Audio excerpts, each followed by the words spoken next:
అన్నయ్య ఏంద్రా daddy letter రాయమంటున్నాడా? ఈ కాలంలో ఎవర్రా లెటర్ రాసేదే?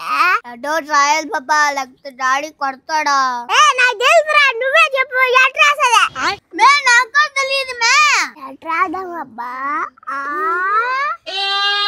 ఓయ్ నీ కన్నారైనా రా రా. ఏయ్ నా పేరు రంజిత్.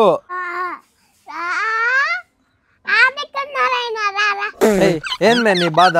రంజిత్ అంటే మళ్ళీ నిక్కన్నారాయణ అంటున్నావా? ఒరే మా నాయన ఒక లెటర్ రాయమన్నాడు, అది రాయిస్తే అప్పుడు నిన్ను రంజిత్ అని పిలుస్తారా నిక్కన్నారాయణ? మే ఇదే మాట మీద ఉండు, ఎన్ని లెటర్లైనా రాయిస్తా నేను ఇప్పుడు నీకు. మావా ఫస్ట్ రఫ్ గా ఒక లెటర్ రాయి మావా. చెప్పు ఏ రాయాలి చెప్పు. ప్రియమైన నిక్కన్నారాయణ బట్ట అన్నే లింగడికి రాయినది ఏమనగా.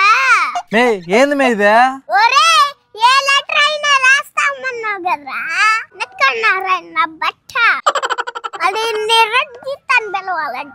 రంజిత్ ఓ మే రంజిత్ అనే బిలువు మే. సరే చెప్పు చెప్పు ఏం రాయాలి చెప్పు. రాష్ట్రం బట్ట నీ జమ్మడ పోను నీ దినం బట్ట నీ సాదా నీ పిండాకుడు కొడుకుకి అన్నం తింటున్నావా గడ్డి తింటున్నావురా? ఎప్పుడు చుట్టే తాగుతా ఉంటా గాళ్ళ బట్ట. రాయరామావా ఏం చూస్తున్నావా? రాసా రాసా. పెద్దప్పుడు నా బట్ట, ఈ నా బట్టకి సిగ్గు లజ్జ రోసం మానం ఈనం ఏమీ లేవు. ఇచ్చిపెట్టేస్తున్నాడు ఈ నీచుడు గాళ్ళ బట్ట. ఎందుకురా నీ బతుక చివరాకనా ఇంకొకటి చెప్తాను రాయి మామా. రాయి మామా ఒరే నా బట్ట నీకు రక్తం బెల్లవ్వా. ఇంట్లో వాళ్ళందరిని బాధ పెట్టి ఇంట్లో వాళ్ళందరిని వదిలేసి తాగేసి తిరుగుతున్నావు కదా ఈదులు పైన తాగుపోతున్నా బట్ట. నువ్వేం బాగుపడతావురా? నీ పైన దుమ్మెత్తి పొయ్యా. నన్ను వదిలేరా, నాకేం బాగలేదు. నీచుడా నికృష్టుడా, నువ్వు మట్టి కొట్టుకొని పోతావురా నా బట్ట.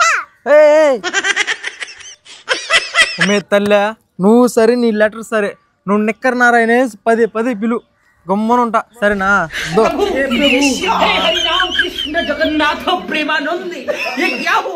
నారాయణ అంత బిలగొడుతు నా బట్టని రంజిత్ అని పిలవాలంట. గుద్ర నా బట్టకి. చాలు నేను పోతాను, నాకు ఇది వద్దు.